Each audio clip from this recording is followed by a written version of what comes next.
সেদিন চাউমিন খেতে ইচ্ছে করলো, তবে রেস্টুরেন্ট স্টাইল না, বাঙালি স্টাইল, মায়ের হাতে। যেমন ছোটবেলায় মা করে দিত স্কুলে যাওয়ার সময় টিফিনে, বা সন্ধ্যেবেলা যে খাবার ইচ্ছে হলে করে দিত সেই রকম। মাকে বললাম কি খাবো কি খাবো, অনেকক্ষণ ধরে ঘ্যান ঘ্যান করছিলাম। তো তারপরে মা বললো, দাও। চাউমিন খাবি? আমি কিন্তু রেস্টুরেন্ট স্টাইল করে দিতে পারবো না। আমি বললাম, যা হোক করে দাও। তখন মা শুরু করেছে। দেখো, কিছু চাউমিন নিয়েছে, সেটা গরম করতে বসিয়ে দিয়েছে। নুন আর তেল দিয়ে তা চাউমিনটা সেদ্ধ করতে দেওয়া হয়েছে, চাপা দিয়ে দেওয়া হয়েছে। এবার এর মধ্যে দেওয়া হবে কুচি করে ছোট ছোট করে কাটা আলু। মা আলু কাটতে শুরু করেছে, মা বটিতেই কমফোর্টেবল। আলুগুলোকেও সিদ্ধ করে নেওয়া হলো।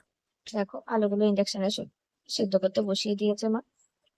এরপর যেটা করতে হবে, চাউমিন গুলোকে মা একটা স্টেনারে করে স্টেন করে নিল। দেখো, এটা একটা ওই লিচি শাকার, এটা খুব একটা বেশি করছে না, আমি খাবো আর একটু বাবা খাবে। মা আবার চাউমিন খাইছেন। আলুগুলোকেও সিদ্ধ করে নিয়ে জল ঝরিয়ে দেবে হলো। তবে এটা হালকা সিদ্ধ, একদম সিদ্ধ করে ভাজা যাবে না ওরকম কিন্তু না। আমাদের যেহেতু বাড়িতে সুগার পেশেন্ট তুমি তো রয়েছে, বাঙালি মানে স্টাইলে করেছো, ডায়াবেটিস আমি একটু পেশেন্ট, রেস্টুরেন্ট সুগার স্টাইলে পেশেন্টটা না।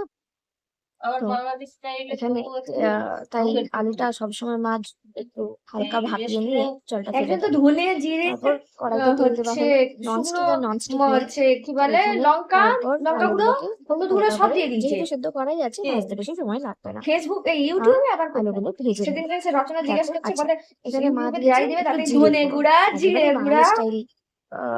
আমরা মোটামুটি বাঙালি বাড়িতে সবাই এই ধরনের চাউমিন ছোটবেলায় খেয়েছি, তাই না? এখানে জিরে ফোড়ন দিয়েছি, জিরে গুলো হালকা ভাজা হয়ে গেল, আলুগুলো তুলে দিয়েছে, বুঝছো না? তারপর আলুগুলোকে হালকা ভাজতে ভাজতে আর কি তারপর কথা বলে হলুদ টাকা দিয়ে গেল, গুঁড়ো আমি যেটা তোমাকে টাকা দিয়ে করা হলুদ গুঁড়ো দিয়ে আলুগুলোকে একবার নেড়ে নেওয়া হয়েছে। তারপর দেখো, হলুদ গুঁড়ো দিয়ে ভাজার পরে এর মধ্যেই মা তুলে দিয়েছে মশলা না, সরি, চাউমিন গুলোকে তুলে দিয়েছে। দেখো, আমাদেরকে দেখতে ভালো করে হলুদের সঙ্গে মাখিয়ে নিচ্ছে আলুগুলো। হলুদটাও ভাজা ভাজা হয়ে যাওয়া তারপর দিয়ে দিয়েছে চাটনি। এবার চাউমিনটা দিয়ে আবারও এর সঙ্গে নাড়িয়ে নেওয়া হলো। এর মধ্যে আমি বলছি আমি ডিম দিয়ে খাবো, কিন্তু ডিমটা ভাজতে ভুলে গেছে।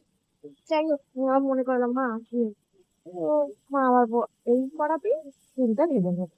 এখন চাউমিনটা, এই চাউমিনটা, এটা ছোটবেলায় নিরামিষ চাউমিন খেতাম। আমি যদি নিরামিষ ডিম থাকতো, আমি প্রায় দিনই মাকে বলতাম, মা আজ চাউমিন করে দাও।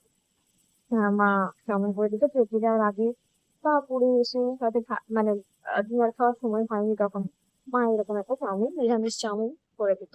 বেশিরভাগ দিন নিরামিষ চাউমিনটাই মা করে দিত, অত দিনের ঝামেলাটা রাখতো না, মানে আমিষ দিন হলে।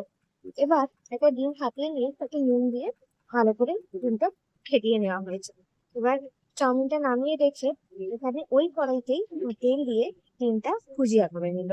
এখন তোমাদের দেখিয়ে দিই। তবে আমি বলবো, আমি রেস্টুরেন্ট স্টাইল চাউমিন করেছিলাম ঠিক কথাই, কিন্তু মায়ের হাতের এই চাউমিনটা বেশি ভালো ছিল রেস্টুরেন্ট চাউমিনের থেকে। এমনকি বাবাও বলেছে হ্যাঁ, এটা ভালো হয়েছে। তো আমাকে বলেনি যে আমারটা খারাপ হয়েছে, কারণ আমার মন খারাপ হবে সেটা বাবা কখনোই চায় না। এবার ডিমটা দেখো ভুজিয়া করে নেওয়া হবে। মা ডিমটা ভুজিয়া করে নেবে। ভুজিয়া করে নেওয়ার পর তারপর এর মধ্যে আবার চাউমিনটা দিয়ে এটাকে নাড়িয়ে এই মধ্যেই ভালো করে চাউমিনটাকে মাখিয়ে নেওয়া হবে, ব্যাস। এবার চাউমিন রেডি। কাঁচা পেঁয়াজ, কাঁচা লঙ্কা কেটে কুচিয়ে এর মধ্যে দিয়ে দিয়েছি। তারপর দিচ্ছি, আমি এর দাঁড়াও। মধ্যে দিয়ে দিলাম একটু সস, টমেটো কেচাপ, আর তার সাথে ছিল একটু চিলি সস দিলাম। আর টেস্ট করার জন্য তো বাবা রয়েছে, বাবাকে দিলাম, বাবা টেস্ট করো। তো বাবা খেয়ে বললো ভালোই হয়েছে, খারাপ হয়নি। বলো, বাবা আর কি করবে, খারাপ হলেই বলতে খুব পারবে। ভালো হয়েছে। হ্যাঁ, সেটা কথা না, মা সত্যিই ভালো বানিয়েছে হয়েছিল, বলে? আমি খুব তৃপ্তি করে খেয়েছি। এই ভিডিও তাহলে অবশ্যই জানি। না, না, থ্যাংক আমি ইউ। বানাইনি।